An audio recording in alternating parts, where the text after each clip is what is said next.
Altså papir har en kortere levetid end lærred har, eller andre materialer.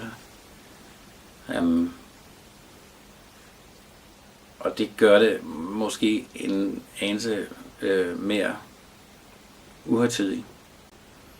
Så på den måde passer papir ret godt til den måde, jeg arbejder på. Så der er noget skrøbeligt med papir, som tror jeg også spejler sig igen, når man har lavet sit værk på det.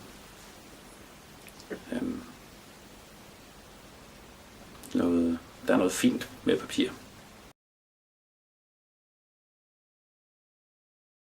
Jamen altså, desto mere kraftigere papir man køber eller kan få, desto mere struktur er der ligesom på det.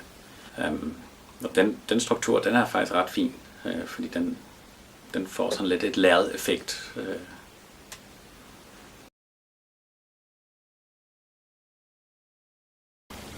Ja. En hurtig, uhøjtidig baggrund på et stort, uhøjtidigt stykke papir.